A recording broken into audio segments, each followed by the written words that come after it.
Sorolla y el renacer de la Escuela Valenciana. Hoy estamos en el Museo de Bellas Arts de Castellón.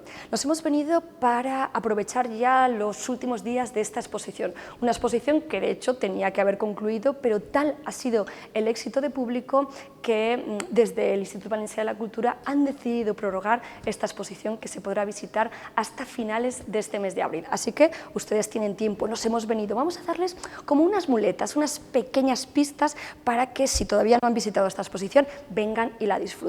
Lo primero que tenemos que hacer es contextualizarlo, porque el año pasado, en 2023, se celebraba el centenario de la muerte del gran maestro de la luz, Sorolla.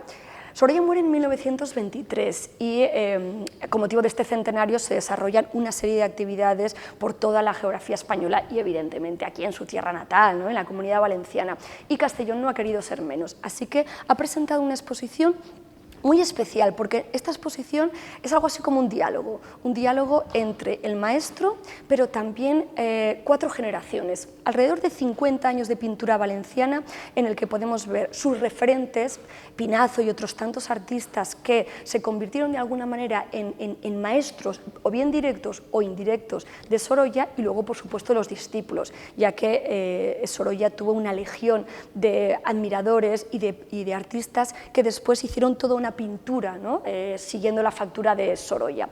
Así que a partir de esta premisa vamos a ver una exposición pues tremendamente didáctica, dividida por sectores. Vamos a empezar con esta primera parte y aquí nos habla de los años de formación de Joaquín Sorolla. Sorolla estudia en la Facultad de Bellas Artes de San Carlos de Valencia, como es habitual, y una vez acaban los estudios, normalmente los artistas, sobre todo todavía de la tradición española, solían completar sus estudios en la ciudad de Roma para acabar de comprender las reglas clásicas. Es un momento de formación, de trabajos, de copias de maestros. Fíjense, esta pieza, por ejemplo, es una pieza de Sorolla, pero es un homenaje, es un trabajo, es un esbozo sobre una pieza de Goya, del gran Francisco de Goya, ¿no?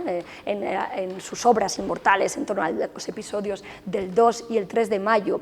No es una copia fidedigna de Goya, se trata de copiar a los maestros para aprender sus trazos, sus técnicas. Mirad qué rostro más hermoso. Y en ocasiones, sobre todo, pues hacían mucha mano de dibujo, de modelos al natural, de desnudos. El género del desnudo sigue siendo, sobre todo en Italia, uno de los géneros fundamentales. Y por eso también en esta pieza, en esta misma sala, pueden contemplar algunas de estas piezas en este sentido, como este Sorolla también de un desnudo, con sobre todo trabajos. Hay que entender estas piezas fundamentalmente como trabajos, ¿no? De una etapa todavía muy temprana, muy temprana. Aparte de estos desnudos, hay quizá una pieza en esta sala que es especialmente interesante. Vamos a verla y voy a intentar explicarles por qué deberían ustedes detenerse y pararse en una pieza que es pequeña, pero es muy importante. De hecho, la han escogido como imagen de la cartelería de esta exposición. Se trata de esta pieza, de una vista del estudio del artista, donde aparece la modelo, distendida, relajada. Vemos que es el estudio, el atelier del artista, porque descubrimos sus útiles, descubrimos el caballete, pinturas, que él mismo ha prácticamente esbozado. Fíjense que son como manchas impresionistas, ¿no? Casi ya estamos evidentemente en una cronología que ya el impresionismo ha eclosionado, pero también encontramos una de las características quizá más reconocibles de Sorolla, que es la luz, una luz que viene de una ventana, de un espacio abierto, de algo que no vemos, pero que evidentemente ilumina toda la figura, especialmente la espalda, de manera que toda esa parte queda en sombra, y esos golpes de blanco, fíjense esas manchas, miren la alfombra apenas esbozada, porque después de sus estudios en Valencia y de su etapa en Roma, Sorolla empieza a hacer otro periplo de formación que le conducirá hasta París. Y es que, aunque por tradición la mayoría de artistas españoles iban a Italia y especialmente a la ciudad de Roma, no es menos cierto que ya en esta cabalgadura entre el siglo XIX y XX, París se está convirtiendo en un gran foco. De hecho, en las vanguardias históricas va a ser uno de los centros centros neurálgicos, y por eso muchos de estos artistas empiezan ya a tener curiosidad por ir a Francia. Cuando Sorolla se encuentra con ese París de ese impresionismo, de ese Monet, de ese Degas, de ese Renoir, de ese Sisley, su paleta cambia, de manera que tenemos un artista con una formación académica, con un refuerzo clásico en Italia, pero después con unas aportaciones nuevas de Francia. Y con todo esto vamos a seguir visitando esta sala, porque en esta sala, de esta etapa todavía, que podemos hablar un poco como de formación, nos vamos a encontrar con una obra quizá muy curiosa, un Cristo, un crucificado de Sorolla, que no es a lo mejor la pieza que estamos acostumbrados, porque imaginamos a ese Sorolla más costumbrista, y viendo esta pieza sorprende con una paleta tan oscura, tan apagada, de colores tan parduzcos. ¿Por qué? Bueno, aquí hay que contextualizar también este momento. La mayoría de artistas españoles todavía tienen un fuerte influjo de lo que llamamos el siglo de oro, ¿no? Esa época de los Velázquez, de los Zurbarán, de los Murillo, y después, evidentemente, ya casi en el XIX, Goya. Sobre todo esta época más velazqueña, nos encontramos una pintura con fuertes claroscuros, una pintura de tonos sombríos, y este Sorolla es tan Sorolla, tan auténtico como puede ser ese otro Sorolla que estamos acostumbrados, ¿no? De la luz, del Mediterráneo, de las playas. Es un Sorolla que mantiene la tradición velazqueña, con un Cristo de 4 clavos, con una factura, un estudio anatómico muy profundo, con un golpe de luz también en el costado, pero si nos fijamos, por ejemplo, en lo que se conoce como el paño de pureza, nos vamos a encontrar aquí una pincelada mucho más suelta, más fresca, más ágil, ¿no? Más gestual, si quieren. Aquí nos encontramos ese academicismo de esa época de formación, y ya la modernidad, ¿no? Sobre todo en ese trazo, en ese paño de pureza, que además, lejos de ser pues a lo mejor una sábana o un tul blanco transparente, traslúcido, al contrario, resulta seco, ¿no? Resulta áspero. Esta seguramente es una obra que sorprende, pero les aseguro que no será la única que les va a sorprender. Una vez pasada esta primera sala, donde van a encontrar, como les decía, un poco las claves para entender a Sorolla, vamos a entrar en sus distintas temáticas, y una de ellas es el costumbrismo, lo que se conoce como la inquietud social.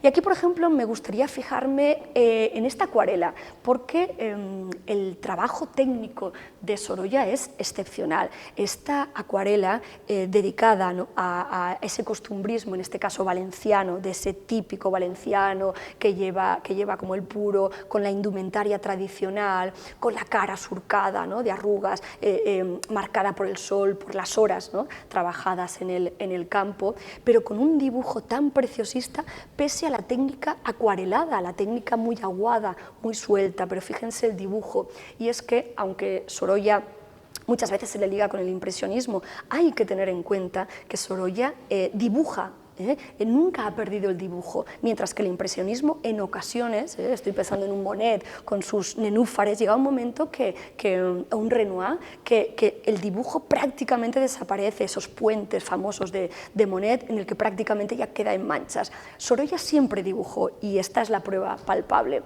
Vamos a seguir en el costumbrismo. Y es que cuando Sorolla vuelve de París, se instala en Madrid, y su pintura ha cambiado por completo. Evidentemente, en esa coctelera que hemos visto de sus distintas etapas, nos encontramos un Sorolla nuevo, y él se va a preocupar en los temas costumbristas, cotidianos, de España, y especialmente de la tradición valenciana. Esta pieza, por ejemplo, no es de Sorolla, es de otro de esos coetáneos, como estábamos hablando, para que veamos que ese costumbrismo valenciano no es solamente distintivo de Sorolla. Se trata de una pieza, por ejemplo, de Fernando Ferrándiz, donde encontramos esos temas amables, esos temas cotidianos, ese beso, no robado, pero sí que despierta la sonrisa, ¿no?, de este personaje del fondo, esos interiores, y sobre todo la indumentaria. Pero seguro que ustedes quieren ver a ese Sorolla que estamos muy acostumbrados, que lo tenemos tenemos como muy en la retina, ¿no? y que cuando pensamos en él pensamos en las valencianas, en los valencianos, ¿no? En esa indumentaria tradicional. Pues tenemos una pieza que seguramente es la pieza más importante de toda la exposición. Además les cuento una anécdota. Esta pieza, que es seguramente, ¿no?, una de las piezas más icónicas de la muestra, es una pieza que pertenece a una colección particular y que no sale al gran público desde los años 80.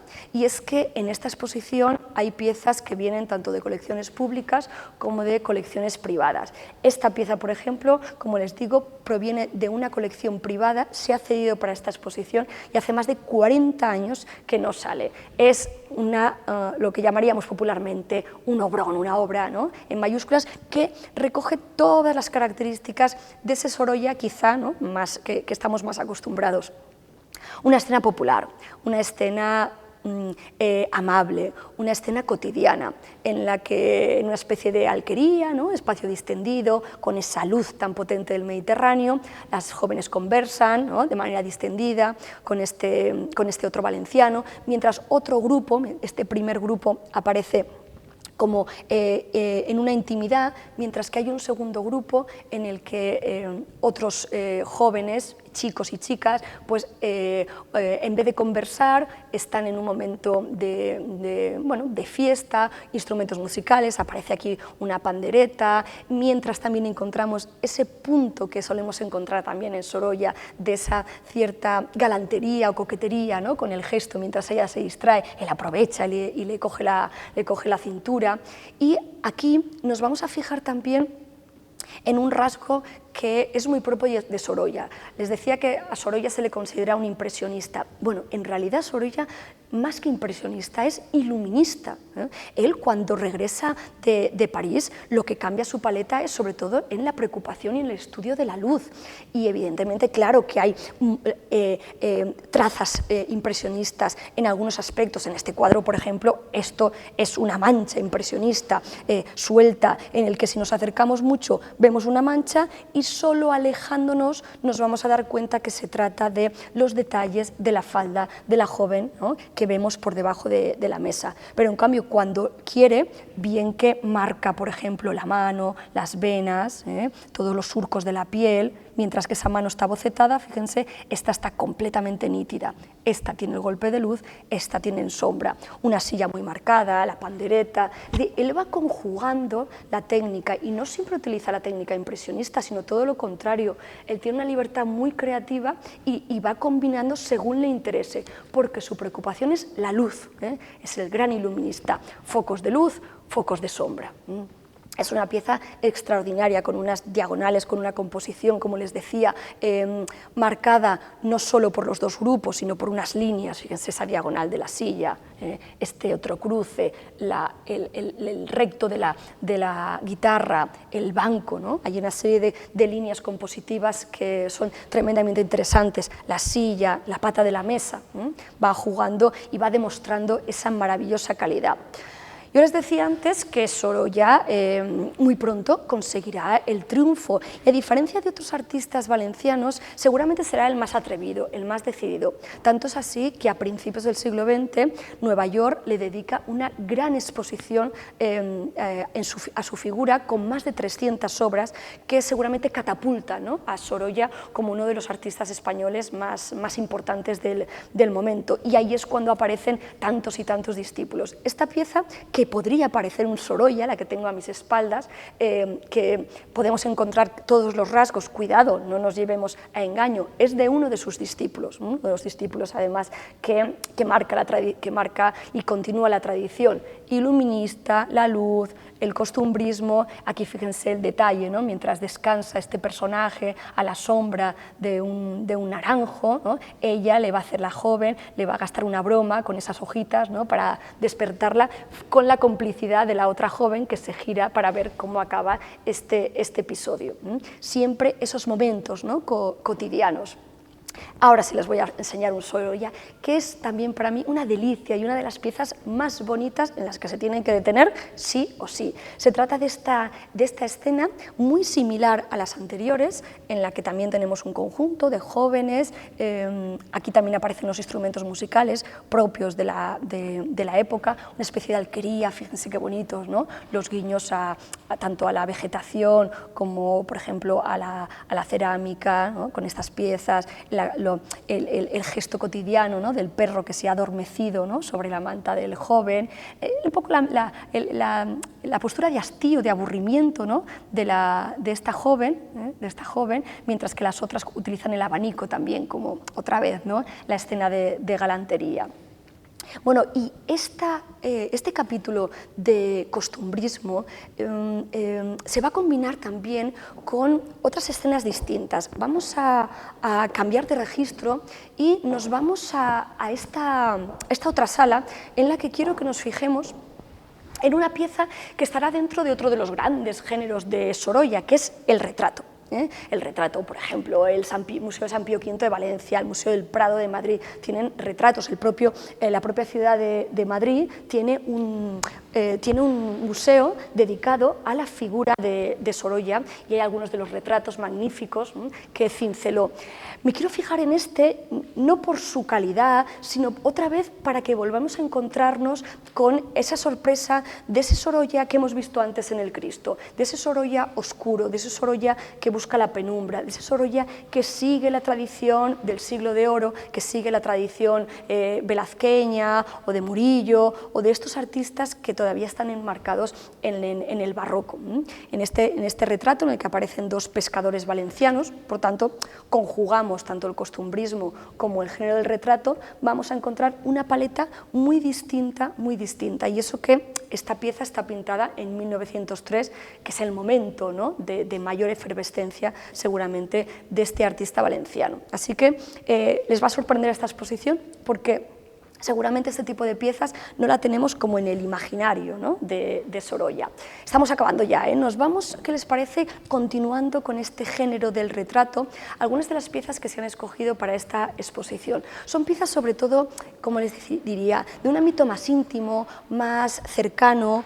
La mayoría no son piezas de encargo, sino son piezas que hace de su entorno más inmediato, y una de las personas más retratadas por Sorolla es sin duda su esposa, Clotilde, que la pinta innumerables ocasiones, al igual también que su familia, hijos, padres, suegros, pero seguramente Clotilde, ¿no? aparecerá en muchos cuadros. Aquí tenemos varias versiones, varios cuadros distintos, dedicados seguramente a la que fue, ¿no? su alma gemela, a la que fue su compañera de viaje, y que aparece en tantas escenas. Por eso muchas veces son piezas, pues a veces inacabadas, ¿no? simplemente abocetadas, porque son estudios, ¿no? Y podemos descubrirlas en algunas de las piezas que han seleccionado para esta exposición, incluida esta, ¿no? que quizás sea una pieza también, tanto por la envergadura, ¿no? como por el trazo, que quizás sorprenda. Pero yo he preferido de este capítulo del retrato, más que quedarme con un Sorolla, quedarme con un artista que es seguramente uno de los pintores valencianos de la época más importantes, ¿no? con permiso de Sorolla, que es Ignacio Pinazo. Pinazo sigue unos inicios en paralelo como Sorolla. Se forma en Valencia, se va hasta Italia, pero luego regresará a Valencia, y aquí prácticamente desarrollará toda su carrera, una carrera impecable. Él es un artista que arriesga, que muchas veces tiene una pincelada muy suelta, pero con un dibujo maravilloso, y prueba de ello es este excelente retrato que tenemos aquí, firmado por Ignacio Pinazo, un referente para Sorolla, él siempre lo alabó, lo admiró, y tenemos aquí pues seguramente una de las piezas también más imponentes de esta exposición. Fíjense no solo en el gesto adusto del personaje, sino también cómo ha resuelto el resto de la composición, especialmente este butacón, con esas manchas. Fíjense aquí con esos golpes de color, esa sensación de pesadez, ¿no? del tejido, un tejido cálido, un tejido pesado, ¿no? Un tejido raído también por el tiempo, ¿por qué no? Que llega a confundirse con una especie de alfombra, ¿no? Que no acabamos de distinguir porque se va confundiendo, ¿no? Se va manchando, se va manchando. Miren qué pincelada más fluida, más larga, ¿no? Más larga en este retrato, un retrato soberbio, ¿no? Uno de las piezas sin duda más importantes que tenemos en esta exposición. Y ahora sí, entramos definitivamente en el último capítulo. Les decía que es una exposición didáctica, que se ha hecho a través de, seguramente, de los momentos más importantes: formación, costumbrismo, retrato, y no podemos acabar sin el paisaje. El paisaje está relativamente bien representado aquí, no solo por el propio Sorolla, que de hecho hay unas piezas menores, sino sobre todo por maestros y discípulos. Tenemos toda esta sala de Sorolla, de paisajes, y la que tengo a mis espaldas. Verán distintas aportaciones y aproximaciones al paisaje, ya que en la segunda mitad del siglo XIX la escuela de Barbizon va a ser seguramente preludio del impresionismo, y después, con la llegada del impresionismo, dos corrientes que van a transformar el paisaje, y a partir de ahí el paisaje se va a redescubrir por parte de los artistas, y sin duda los artistas valencianos no son ajenos a este momento dulce, podríamos decir, del paisaje. Vamos a despedirnos con estos dos paisajes que nos invitan a visitar el Alcázar de Sevilla, dos rincones del Alcázar donde Sorolla ha tomado prácticamente, ¿no?, estos bosquejos, estas escenas rápidas, muy fluidas, tremendamente fluidas, donde encontramos otro Sorolla. Y es que este artista, con esta exposición, demuestra su versatilidad, demuestra su vasta formación, su atrevimiento, ¿no? Y luego la manera de no estar encasillado ni en el impresionismo ni en el costumbrismo valenciano, sino todo lo contrario. Él fue capaz, ¿no?, de ir moviéndose, tanto si necesitaba una pincelada larga y fluida como una mucho más definida, como esa acuarela que hemos visto. Y esa seguramente es el gran mérito de Sorolla, ¿no?, el no haber estado sujeto, constreñido a un lenguaje, sino haber sido libre, convirtiéndose seguramente en uno de los artistas valencianos más importantes. Méritos tiene, y ustedes excusa no, porque ya saben, hasta finales de abril el Museo de Bellas Arts de Castellón sigue exponiendo y sigue presentando esta exposición, que se ha convertido, ya nos cuentan, en una de las exposiciones más visitadas en la historia de este museo. ¿Que no la han visto? Pues ya llegan tarde, venga, hay que esperar.